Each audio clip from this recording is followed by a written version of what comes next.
सोचिए 151 की धारा लगा करके 8 बजे रात की उस महिला को जेल भेजा गया, ऐसा क्यों? और आज भी वही कोशिश है, लेकिन हम लोग बाबा साहब भीमराव अम्बेडकर जी की देन है, सरदार पटेल जी की, हम लोग पढ़ लिख गए हैं, तो हमने सोचा कि सभी लोग नौकरी करेंगे तो आवाज कौन उठाएगा, तो इसलिए हमने जॉब नहीं चुना है, हमने सोशल वर्क चुना है कि हम आवाज उठाएं लोगों की। तो टहल रहे थे तो मैंने आवाज उठाया कि जो लोग मेरे देश के तिरंगे का अपमान कर रहे हैं, राष्ट्रगान का अपमान कर रहे हैं, उन पर देशद्रोह का मुकदमा होना चाहिए। मुझे अनशन में कोई सुरक्षा नहीं दी जा रही थी, बीजेपी के विधायकों द्वारा जो है मेरे ऊपर पत्थर चलवाते थे, दारू पी करके गुंडे भेजते थे, लेकिन मैंने हार नहीं मानी और किसी की गुलामी नहीं करना चाहिए। संविधान ने हमें इतने अधिकार दिया है, अभिव्यक्ति की आजादी, पढ़ने की, रहने की, खाने की, तो हमें शिक्षा सबसे पहले, क्योंकि हम जब तक शिक्षित नहीं होंगे तब तक ये मनुवादी संघवादी हमेशा हमारा शोषण करेंगे जो सदियों से किए हैं। तो शिक्षा हमें जरूरी है। उत्तर प्रदेश के विकास पुरुष कहे जाने वाली योगी सरकार ये कहती है कि हमने उत्तर प्रदेश में गुंडा राज खत्म कर दिया, लेकिन उन्हें ये नहीं पता कि उन्होंने नए गुंडे पैदा कर दिए हैं, वर्दीधारी गुंडे। उन्हीं से लड़ रही हैं एक महिला शालिनी सिंह पटेल, बुंदेलखंड के बांदा से आती हैं और उनके पास कई सवाल हैं, कई ऐसे मुद्दे हैं जिन पर बारे में आपको जानकारी होनी चाहिए। स्वागत है शालिनी जी आपका नेशनल दस्तक पर। थैंक यू भैया। मैं आपको बताना चाहती हूँ कि योगी जी की जो पुलिस है, मेरे पास कुछ फीचर्स है, मैं दिखाई दे रही हूँ, आप देखिए। नहीं, ये फोटोज हम नहीं दिखा पाएंगे। नहीं जी, ठीक है, आप बता दीजिए इनके बारे में। नहीं, ये दिखा देंगे आप। हाँ हाँ, ये दिखा सकते हैं। ये देखिए, ये महिलाओं को किस तरह योगी जी की पुलिस ने मारा था घर में घुस करके। मेरे पास बहुत सारी फोटोज हैं, मैं नहीं ठीक है दिखा पा रही हूँ। ये देखिए, तो इस पर भी हम लोगों ने आवाज उठाया था, तो हमारे ऊपर ही उल्टा केस करने। ये कहाँ की घटना है? ये मेरे बांदा जिला की बवेरू तहसील पड़ता है और ये पड़वी गांव पड़ता है, पंडरी गांव। तो वहाँ पर एक सम्मान देने गए थे, तो उन लोगों ने पूछा कि भाई किस बात का सम्मान है, तो मारने लगे। तो महिलाओं ने कहा कि मारिए नहीं, जो कागज है आप दे दीजिए, लेकिन उनको घर में घुस करके मारे महिलाओं को। सोचे केस नहीं दर्ज हुआ। फिर वो एडवोकेट थे, अधिवक्ताओं को हड़ताल करना पड़ा, जब जाकर के कोर्ट ने आदेश दिया तब FIR हुई है। और अभी एक चिल्ला थाना मेरे यहाँ पड़ता है, तो माँ बेटी को महिला पुलिस ने इतना मारा था, वो भी मेरे पास फोटोज है, मैं बहुत सारी फोटोज हैं, उनकी FIR आज तक नहीं हुई है। सोचिए, महिला थाना पुलिस में बुला करके मारी। कई बहुत सारी मेरे पास घटना है। चंदौली की घटना तो आपने देखा ही है ना। तो बहुत सारी ऐसी घटनाएं हैं कि जो पुलिस खुद जो है गुंडेगर्दी कर रही है, क्योंकि उनको पता नहीं। जैसे एक गाय की घटना है कि पुलिस यूपी की छुट्टा सांड नहीं होते वैसे ही घूम रही है, बिल्कुल कोई लगाम नहीं है। शालिनी जी, आप पढ़ी लिखी महिला हैं, आप चाहती तो कुछ भी कर सकती थी, आराम से किसी सरकारी नौकरी में पेपर निकाल के आप आराम की सरकारी नौकरी की ले सकती थी, AC दफ्तर में बैठ सकती थी। क्यों आपने ये चुना कि मुझे समाज के बारे में बात करनी है, समाज के जो कुरीतियां हैं, जो परेशानियां हैं, जो व्यवस्था से जुड़ी सवाल हैं, वो उठाने हैं? क्यों? बात यह है कि अगर हम लोग सब लोग सरकारी नौकरी पर चले जाएंगे तो जो शोषित, पीड़ित, वंचित महिलाएं, OBC, SC, ST की आवाज़ कौन उठाएगा? क्योंकि जिस तरह से आप देख रहे हैं कि हमेशा से सदियों से OBC, SC, ST के महिलाओं को, पुरुषों को भी आगे आने नहीं दिया, हमेशा से मनुवादियों ने रोका है और आज भी वही कोशिश है। लेकिन हम लोग बाबा साहब भीमराव अम्बेडकर जी की देन है, सरदार पटेल जी की, हम लोग पढ़ लिख गए हैं, तो हमने सोचा कि सभी लोग नौकरी करेंगे तो आवाज़ कौन उठाएगा। तो इसलिए हमने जॉब नहीं चुना है, हमने सोशल वर्क चुना है कि हम आवाज उठाएं लोगों की, मीडिया तक पहुंचाएं। जो गांव में महिलाएं वो नहीं निकल के आ पा रही हैं, वो नहीं बोल रही, अभी हिचकिचाहट है उनके अंदर, तो हम जो उनको जाते हैं गांव में भी समझाते हैं और हम सोशल वर्क अपना प्रोफेशन चुन लिया है। अभी कैमरा शुरू होने से पहले हमारी बातचीत हो रही थी, आपने बताया कि आप पर भी एक मुकदमा दायर हुआ है, वो किस कारण से? अब मेरे यहाँ 15 अगस्त 2021 को सरदार पटेल वल्लभ भाई ऑक्सीजन पार्क बांदा में 151 फीट का तिरंगा लहराया गया था, जो भी बड़े गर्व का विषय है। लेकिन वहाँ पर ऐसा हुआ कि वहाँ पूरे देशवासियों को एक तरह से शर्मान्वित कर दिया गया, क्योंकि राष्ट्रगान बज रहा था और पूरे जिले के अधिकारी, बीजेपी के सांसद, विधायक, जिला पंचायत अध्यक्ष, ब्लॉक, सब लोग टहल रहे हैं। वीडियो में कहिए तो मैं प्ले कर दूं, अगर आप कहें तो। नहीं, हम लगा देंगे बाद में। ठीक है।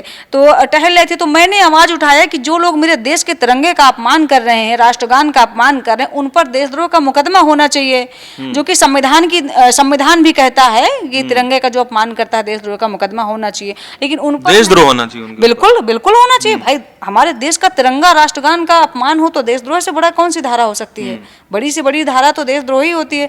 तो मतलब मेरे ऊपर 151 की धारा लगा करके जमानत नहीं दिया, जमानतदार मेरे खड़े थे मजिस्ट्रेट ने, क्योंकि बीजेपी के विधायकों का इतना दबाव था, मजिस्ट्रेट ने कहा कि बहुत दबाव था, मैं जमानत नहीं दे सकता हूँ, तो मुझे जेल भेज दिया गया। इसके बाद मैंने 22 दिन अनशन किया, मुझे अनशन में कोई सुरक्षा नहीं दी जा रही थी बीजेपी के विधायकों द्वारा, जो है मेरे ऊपर पत्थर चलवाते थे, दारू पी करके गुंडे भेजते थे, लेकिन मैंने हार नहीं मानी और लास्ट में मुझे रिजल्ट भी मिला। फिर इसके बाद 12 नवंबर 2021 को मेरा एक्सीडेंट करा दिया गया था। देखे तो अभी भी थोड़े बहुत घाव है, मेरे भाई का भी इलाज चल रहा है, विधायक ने करवाया था। उसकी भी FIR आज तक नहीं दर्ज। कौन विधायक? प्रकाश चंद द्विवेदी है मेरे यहाँ। बीजेपी से हैं, बांदा सदर विधानसभा 235 से हैं। बुंदेलखंड एक्सप्रेसवे बन गया है और बुंदेलखंड को कहा जा रहा है कि अब तो गुंडई डकैती ये सब बीते ज़माने की बात हो गई, अब ऐसा कुछ नहीं होता है। लेकिन अभी आपने एक फ़ोटो दिखाई थी 2 माँ बेटे की मुझे, कि दबंगों से परेशान होकर वो अनशन पर बैठे हैं कुछ एक दिनों से, वो क्या कहानी है? वो कहानी ये है कि वो माँ हैं और विधवा हो गई थी, तो उनके पास प्रॉपर्टी थी जो पति की, तो माँ और बेटों के पास आ जाती है। तो क्या हुआ कि गांव के कुछ लोग पैसों के चक्कर में उनके हाथ पैर बांध करके बाहर दूसरे प्रदेश में, मध्य प्रदेश में ले गए थे और सोचे 6 साल तक उसका बराबर शोषण हुआ है। और उसको फिर वो कहीं से मतलब वो छूट करके उनके चंगुल से आई है, कोई मिला है तो उन्होंने सूचना दिया। फिर 2-3 महीने बाद उनके बेटे गए हैं, लिवा करके लाए हैं। तो गांव में भी गुंडागर्दी हो रही थी, तो उन्होंने कई बार जो IG को एप्लीकेशन दिया, SP को दिया, लेकिन कोई रिस्पांस नहीं मिला। परेशान होकर के खुले आसमान में इतनी गर्मी में वो माँ बेटे ने अनशन का रास्ता ही चुना। जब अनशन पर बैठ गए 2-3 दिन होने के बाद जब मीडिया ने छापना शुरू किया, तब शर्म आ करके पुलिस वालों ने FIR दर्ज किया है। तब से FIR भी दर्ज नहीं हुआ था? नहीं, कुछ नहीं, कोई FIR नहीं हुई थी। एक और FIR दर्ज ना होने का आपने एक यौन शोषण का मामला बताया था, वो क्या था? हाँ, एक विधवा महिला है, बिशंडा थाना क्षेत्र के अंदर आ रही है।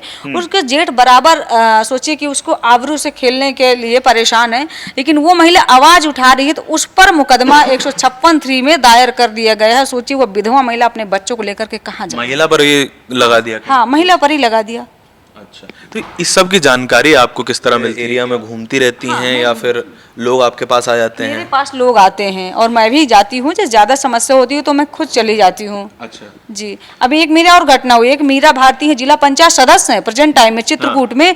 सोचिए 151 की धारा लगा करके 8 बजे रात की उस महिला को जेल भेजा गया। ऐसा क्यों? जबकि संविधान में भी कहा गया है कि आप 5 या 6 बजे के बाद किसी भी महिला को जेल नहीं, लेकिन 8 बजे जेल उसको भेज दिया। बताइए, और उनको जमानत नहीं दी गई है, आज तक जमानत नहीं, परसों उनको जेल हुई है। ठीक, तो आप ये मुझे समझाइए, जहाँ तक मैं समझ पा रहा हूँ ये सारी घटना बहुजन समाज के साथ हो रही है। बिल्कुल, ज्यादातर घटना है, और करने वाले ऑपरेसर समाज जो है वो सवर्ण है।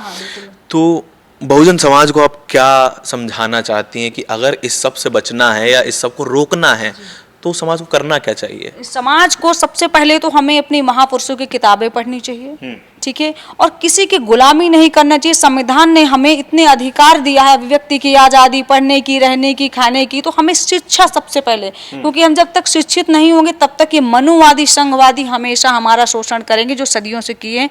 तो शिक्षा हमें जरूरी है। बुंदेलखंड एक्सप्रेसवे के बारे एक घटना के बारे में आप कह रही थी, वो क्या 20,60,000 कुछ बकाया है? और जो यूपी डा के जो CEO हैं वो एक इंटरव्यू में कहते हैं, एक बड़े चैनल के इंटरव्यू में कहते हैं कि अब तक जितने भी भूमि अधिग्रहण हुआ है वो सारा का सारा पैसा चुका दिया गया है किसानों को या फिर जिनकी भी जमीन थी। मैं डेट भी बता दूंगी उनको, जो कि यूपी डाक के निदेशक हैं श्री अवनीश अवस्थी जी। मैं उनको लेटर भी मैंने आपको दिखाया है कि हमने लेटर भी लिखा है, उन लोगों के साइन हैं जो पीड़ित हैं। तो उनका मतलब 3 फुट शायद मानक होता है मिट्टी निकालने का किसान के खेत, लेकिन वो 35 फुट मिट्टी निकाला है कि नीचे जमीन से पानी निकल आया, और पैसा तो मिलना ही बहुत दूर है, धमकी उनको बराबर मिल रही है। तो ये सब झूठ बोल रहे हैं। करीब करीब मुझे लगता है 2 से 3 करोड़, मुझे जहाँ तक नॉलेज है कि बुंदेलखंड एक्सप्रेस में किसानों का पैसा फंसा है। अभी भी फंसा? हाँ, अभी भी फंसा, और जबकि उद्घाटन देश के प्रधानमंत्री 17 तारीख को करने जा रहे हैं। पैसा फंसा, वो किसान परेशान है, लेटर लिख रहे हैं, मीडिया पे जा रहे हैं, DM क्या, कोई नहीं सुन रहा उनकी बात। मेरे यहाँ अधिकारी बिल्कुल निकम्मे हैं बुंदेलखंड के। अगर पीड़ित जाते हैं तो सोचिए उनसे मिलते नहीं। अगर कोई डीएम से मिलना चाह रहा है तो डीएम कहता है डिप्टी कलेक्टर को कि आप जाके एप्लीकेशन ले हो गया।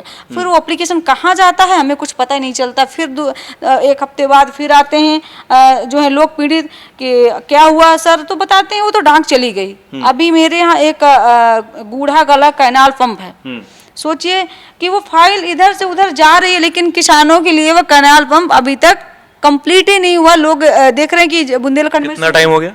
अरे वो तो पता नहीं 2-4-6 साल से घूम रहे हैं लोग। अच्छा, हाँ ठीक है। आपने बुंदेलखंड को काफ़ी अच्छे तरीके से समझा है, जिस बातचीत से मैं अभी समझ पाया हूँ। बुंदेलखंड में पानी की बहुत ज़्यादा समस्या है और यूपी सरकार, केंद्र सरकार कहती है हमने तो वो कब की सॉल्व कर दी। अभी भी कहाँ कहाँ ऐसे इलाके हैं जो अभी पानी की समस्या से जूझ रहे हैं, और आपके हिसाब से और क्या समस्याएं हैं जो मीडिया ज़्यादा ध्यान नहीं दे रही है जिन पे? सबसे पहले तो मैं आपको बता दूं कि जो पानी की समस्या है तो गांव की तो छोड़िए, जो शहर बांदा प्रॉपर सिटी है, डीएम कॉलोनी जो बोलते आवास विकास, बड़े एरिया माने गए हैं और अच्छे एरिया, वहाँ पानी की समस्या है। महिलाएं 5-5 किलोमीटर साइकिलों से पानी लाती है। सब झूठ बोलते हैं। इनकी योजना है ना वो सब पेपर पे चल रही है, नेट पे चल रही है, लेकिन धरातल पर कोई योजना इनकी नहीं चल रही है। बुंदेलखंड को सिर्फ लूटा जा रहा है बालू।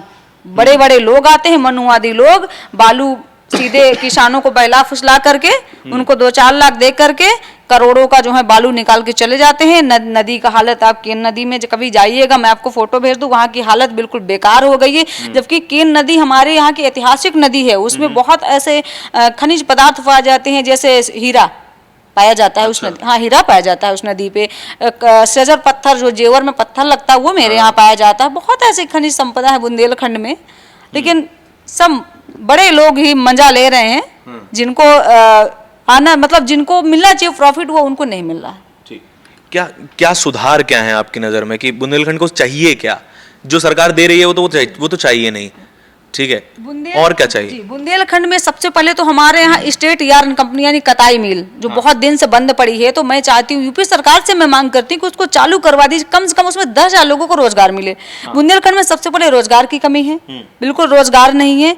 जो भी आज अपराध हो रहे हैं हमारे बुंदेलखंड में, कहीं ना कहीं रोजगार की कमी है, क्योंकि हर लड़का लड़की जिसको भी हो खाने और अच्छे जगह रहने, मोबाइल की सुविधा सबको चाहिए। जब उसको नहीं मिलेगा वो कुछ न कुछ अपराध जरूर करेगा, ठीक है, यही। और दूसरी देखिए, पानी के लिए ये झूठ बोल रहे हैं। जो महिला सशक्तिकरण की बात करते हैं गृह मंत्री जी मेरे यहाँ की 8 बजे 12 बजे हमारे यूपी में महिलाएं खूब जेवर पहन के निकल जाएं, कोई दिक्कत नहीं है, तो ये सब झूठ बोल रहे हैं। जब 5-5 साल की बच्चियां सुरक्षित नहीं अपने घरों में, तो बाहर की तो बातें छोड़ दीजिए। अभी आप देखिए सुल्तानपुर की कल की घटना, 6 लोगों ने एक दलित महिला के साथ गैंगरेप किया है। हिंदुस्तान पेपर में आया, मेरे पास पेपर की कटिंग है।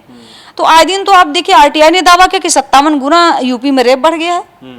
आए दिन भाई सोशल, चलो मीडिया नहीं दिखाती, लेकिन सोशल मीडिया तो बिल्कुल दिखाती नहीं है। हमारे यहाँ मीडिया बिल्कुल जो सच में खबरें हैं वास्तव में नहीं दिखाते हैं। जो मीडिया है वो सिर्फ अधिकारियों के चैम्बर के बगल में बैठ करके बस मतलब दलाली एक उतारू है वहाँ पर। मीडिया के द्वारा सच्ची खबर कभी नहीं दिखाया जाता, इसलिए आज बुंदेलखंड हमारा पिछड़ा है। अगर मीडिया सही से काम करे तो बुंदेलखंड भी नंबर 1 क्षेत्र बन जाए। इस बातचीत से आपको ये समझ में आया होगा कि सरकार के किए हुए दावे कितने खोखले हैं और बुंदेलखंड को महज लूटने के सिवा कुछ नहीं दिया जा रहा है। सिर्फ सड़कें विकास नहीं होती, हाईवे विकास नहीं होते, सिर्फ सड़कें विकास नहीं होती, सिर्फ हाईवेज विकास नहीं होते, बुनियादी स्तर पर, सामाजिक स्तर पर बदलाव विकास होता है।